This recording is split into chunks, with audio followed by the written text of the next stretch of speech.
Bugun matematikadan kasr haqida dars o'tdik. Salom, mening ismim Baxtiyor. Baxtiyor? Wow, mana. Faqat hech kimga hop.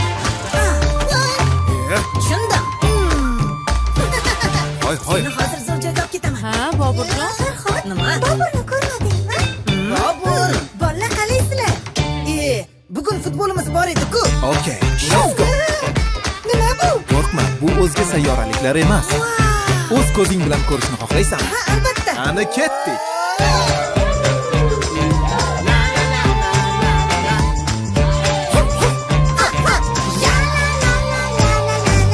Rus tili darsidan yordaming kerak. Qalpoq qilib tashiyman. Nachili. Baxtiyor, ingliz tilini o'rgat. Okay, my friend.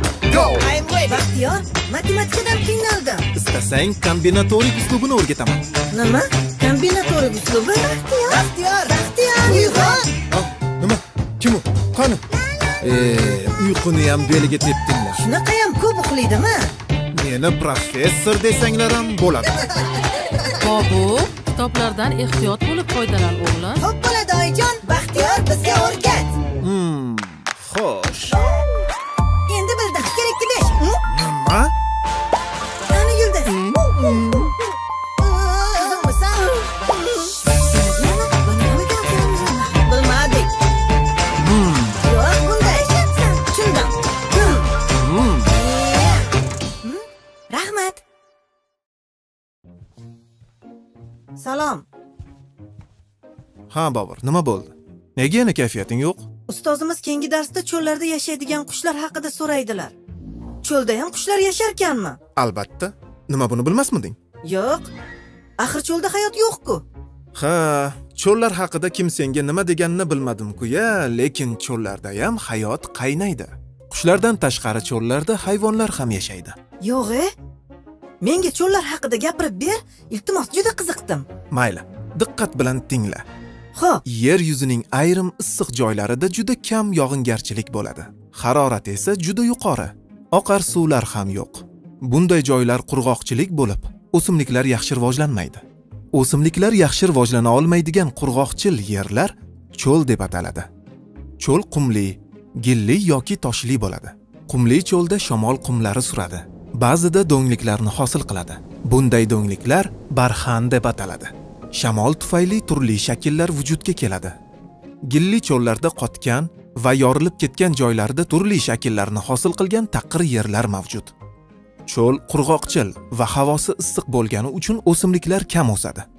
O't o'simliklar asosan biroz yomg'ir yog'ganidan bahor boshlarida o'sib, qurg'oqchil yozda qurib qoldi. Cho'llar yer yuzining taxminan 5 dan 1 qismini egallaydi va ularni yerning barcha qit'alarida topish mumkin. Shuning uchun issiq cho'llar, sovuq cho'llar, tog'li cho'llar, qirg'oq cho'llari va yarim quruq cho'llarni farqlash mumkin. Cho'llar bir necha turlarga ega. Issiq cho'l u yil davomida oz miqdorida yog'ingarchilik va yuqori haroratdan iborat bo'ladi. ha, rostdan ham issiq ekan. 50 daraja? Ha, bunday cho'llar ekvator yaqinida joylashgan va juda issiq tuproqlarga ega. Masalan, yerdagi eng katta issiq cho'l Sahroi Kabir. U Shimoliy Afrikada. Bu yer biroz salqinroq ekan. Bu yarim quruq cho'l. Bu o'rtacha quruq cho'lning bir turi. Kun davomida harorat 21 dan 30 darajagacha bo'ladi. Yomg'ir kam, ammo issiq cho'llarga qaraganda ko'proq. Masalan, Amerika Qo'shma Shtatlaridagi Montana cho'li. Sohil cho'llari tuman paydo bo'lishi bilan tavsiflanadi.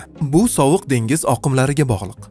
O'rtacha harorat 13 dan 24 darajagacha. U yerda tuyalar bo'lmaydi. Masalan, Chilidagi Atacama cho'li. Sovuq cho'l. Ular qor bilan qoplangan cho'llar bo'lib, yillik yog'ingarchilik miqdori 250 mm dan kam. O'rtacha harorat -2 darajadan -26 darajagacha bo'ladi. Masalan, Grenlandiya cho'llari va Antarktida. Ushbu hududlarda tundralar, sovuq cho'llarga o'xshash biomlar mavjud. Gilli cho'l.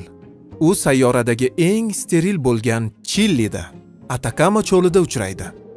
Uning nomi sentyabr va noyabr oylari orasida odatdagidek yog'ingarchilik bo'lmagan yillarda turli xil gullarning paydo bo'lishi bilan bog'liq. Endi yer yuzidagi eng katta cho'llar bilan tanishamiz.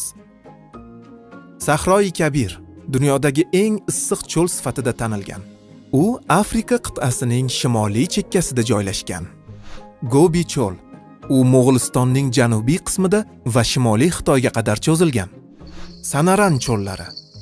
U Arizona va Kaliforniyaning katta qismlarini qamrab olgan Amerika Qo'shma Shtatlari va Meksika o'rtasida joylashgan. Lenius Maranhensis cho'li.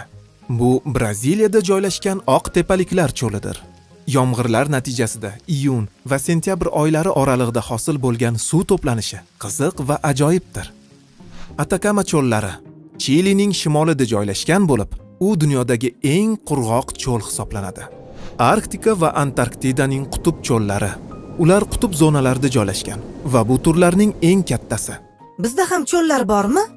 Albatta, O'zbekiston hududining yarmiga yaqinini cho'llar egallagan. O'lkamiz hududida Qizilqum, Mirzacho'l, Qarnob cho'l, Qarshi cho'llari mavjud. Cho'llarda yoz mavsumi 5-6 oy davom etib, havo harorati soya joyda 50 daraja ko'tariladi. Qum esa 80 darajagacha qiziydi. Bu davrda yog'in yog'maydi. O'lkamiz cho'llarida bahor boshlarida va kuz oxirida oz miqdorda yomg'ir yog'adi. Qishda havo harorati 20 darajaga sovuq bo'lib qor yog'adi. Yuqori harorat tufayli cho'llarda o'simliklar va hayvonot dunyosi kam uchraydi. Kaktusni hisobga olmaganda. Bekor aytibsan. Cho'lda faqat kaktus o'sadi deb kim aytdi? Shunchaki o'zim. Yomg'ir oz bo'lsa-da cho'llarda o'simliklar o'sadi. Bular yantoq, shuvoq, tereskan, jung'or, gulsabsari, nashtarbarg, merendera, cho'l yulg'uni, sassiq palvon, saksovul, juzg'un, quyon yurak, oq tikan kabi o'simliklar. Cho'llarning ayrim qulay joylarida oq tikan, isiriq, oq quray, qizilmiya kabi dorivor o'simliklar ham bor. Suv yetishmovchiligiga qaramay, bir qator qushlar va hayvonlar cho'llarni uyi deb atashadi. Qushlardan so'fitorg'ay, turto'rg'ay, yo'rg'a tuvaloq, bizg'ildoq, qiron-qara, tuvaloq, qirg'iy, ilonxo'r burgut, qora qush kabilar uchraydi. Yirik hayvonlardan tuya, jayron, oq quyruq, qulon, tulki, chiya bo'ri, qum mushugi va ilon kabilar yashaydi. Mayda hayvonlardan esa qo'shoyoq, toshbaqa, tipratikan, yumron qoziq, kaltakesak, ilonlar ko'p uchraydi. Bu hayvonlar nafaqat tirik qolish, balki qattiq sahrolarda taraqqiy etishga moslashgan. Ajoyib! Men cho'llarni hech nima o'smaydigan, yashamaydigan, faqat qumdan iborat joy deb bilarkanman. Menga aytchi, cho'llarda insonlar ham yashaydimi? Bo'lmasamchi? O'lkamizda cho'llarning katta qismi o'zlashtirilib, vohalarga aylantirildi. Ekinzor va bog'lar, shahar va qishloqlar bunyod etildi. Demak, kelajakda yurtimizdagi butun cho'llarni o'zlashtirib olsak bo'larkanda? Albatta.